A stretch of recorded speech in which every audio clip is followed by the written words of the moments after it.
Assalamu alaikum. My name is Manur Zubair. I will take this subject communication skills.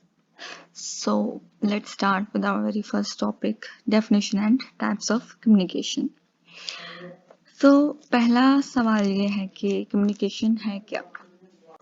Communication का मतलब है रब्त कायम करना, तबादला करना, राब्ता कायम करना। तो जब कभी भी हम एक शख्स दूसरे शख्स से बात करता है, अपनी बात को दूसरों तक पहुंचाता है, तो उसे कम्युनिकेट करना कहते हैं। बिल्कुल इसी तरह से जैसे आप अपने ख्यालात को, मालूमात को, सोच, एहसासात, जज्बात को दूसरों तक पहुंचाते हैं, तो दूसरों तक पहुंचाने का जो ये अमल है वो कम्युनिकेशन कहलाता है।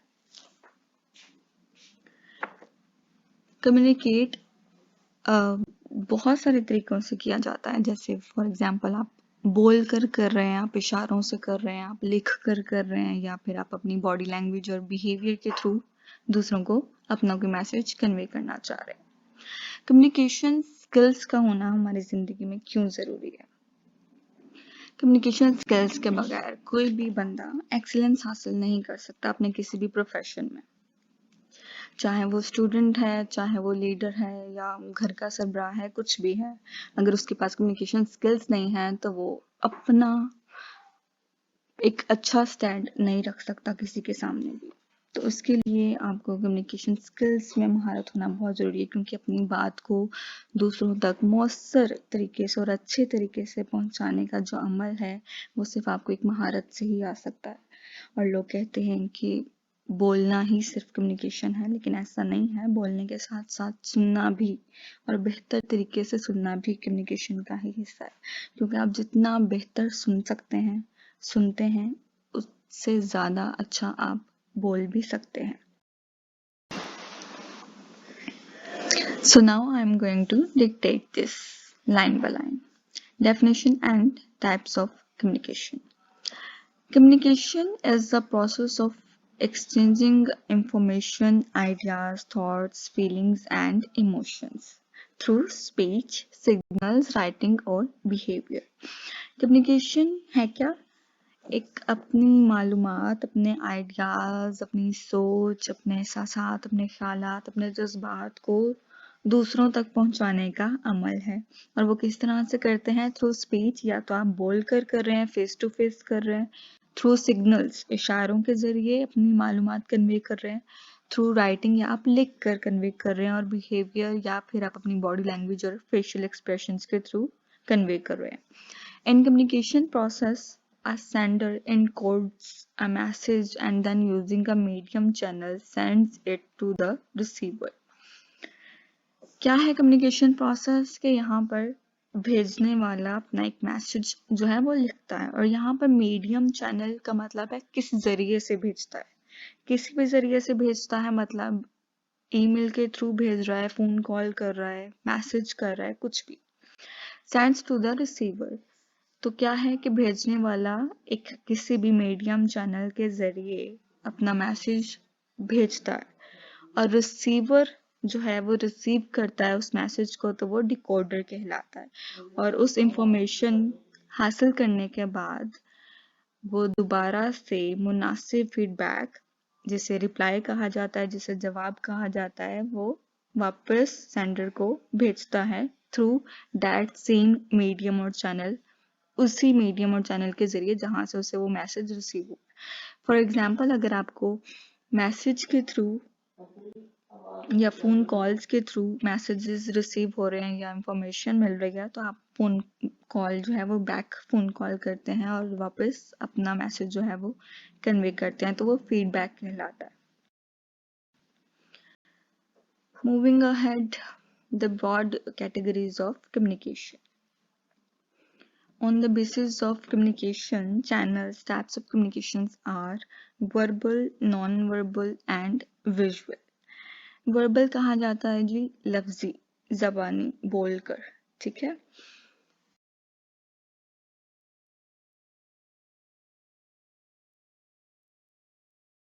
तो शुरू करते हैं सबसे पहले वर्बल पे। Verbal communication includes sounds, words, language and speech. Verbal communication में शामिल है आवाज, अल्फाज, जुबान, यानी बोलकर किसी भी चीज का इजहार करना, अपनी इंफॉर्मेशन कन्वे करना. Speaking is an effective way of communicating and helps in expressing our emotions in words. जब भी हमने अपने ख्यालात और जज्बात का इजहार करना होता है तो बोलना बेहतरीन जरिया है कम्युनिकेट करने का, कि बोलकर हम अपने जज्बात और एहसासात का बेहतरीन तरीके से इजहार कर सकते हैं. This involves the use of language and words for the purpose of passing on the intended message.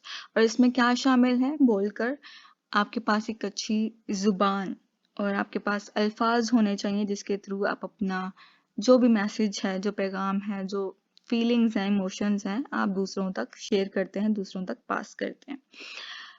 तो इसके लिए जुबान की अगर बात की जाए तो फॉर एग्जांपल अगर उर्दू है तो अगर आप उर्दू में अपने जज्बात का इजहार कर रहे हैं तो वो तभी फायदेमंद होगी जब सामने वाले को भी उर्दू आती होगी. और इसी तरह से बाकी सब लैंग्वेजेस का भी है. अगर इंग्लिश में बात करना चाह रहे हैं, अपने मैसेजेस कन्वे करना चाह रहे हैं तो वो तभी फायदेमंद होगा जब अगले को भी इंग्लिश आती होगी. इन द जनरल टर्म्स, आमतौर पर अगर हम इसको कहें, verbal communication is one way for people to communicate face to face.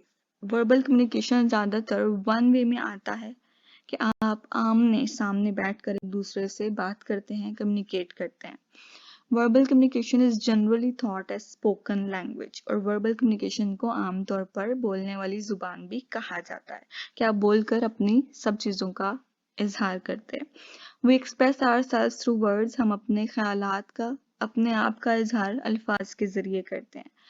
Face to face discussion, speeches, television, radio, telephone conversation, seminars, videos etcetera. तो वर्बल कम्युनिकेशन में क्या क्या शामिल है? फेस टू फेस डिस्कशंस, कि आप आमने सामने बैठकर एक दूसरे से बात कर रहे हैं. स्पीचेस, अगर आप स्पीच कर रहे हैं और ऑडियंस आपको सुन रही है तो भी शामिल है. टेलीविजन के थ्रू हो रहा है, रेडियो के थ्रू आप अपने जुबान और अल्फाज के जरिए जज्बात का इजहार कर रहे हैं तो भी वर्बल कम्युनिकेशन है. थ्रू टेलीफोन कन्वर्सेशंस आप एक दूसरे को अपनी बातों को बता रहे हैं, वर्डिंग के जरिए, लैंग्वेज के जरिए. सेमिनार्स और वीडियोस भी इसी में शामिल है. Our tone of voice, pronunciation, word choice are all things we choose in order to talk. और बोलने के दौरान हम अपना लहजा कैसे रखते हैं, हम अपनी आवाज़ कितनी ऊंची, कितनी धीमी रखते हैं, और अपने अल्फाज के तलफ़ुज़ को किस तरह से अदा करते हैं और किन अल्फाज का चुनाव करते हैं, ये सब हमारी बात करने के तरीके में आता है. और ये डिपेंड करता है कि हम किस बंदे से, किस तरह से, किस वक्त बात कर रहे हैं. These things make a conversation have its personality. क्यों? हर गुफ्तगू का अपना एक अंदाज होता है. क्यों? आप अगर अपने फैमिली मेम्बर से बात कर रहे हैं तो आपका बात करने का अंदाज अलग है. अगर आप अपने दोस्तों से बात कर रहे हैं तो आपके अल्फाज का चुनाव, आपका लहजा अलग है. और अगर आप प्रोफेशनली ऑफिस में कोलीग्स के साथ या टीचर्स के साथ बात कर रहे हैं तो आपका अल्फाज का चुनाव, आपका लहजा, आपका एटीट्यूड, आपकी बॉडी लैंग्वेज अलग होती है.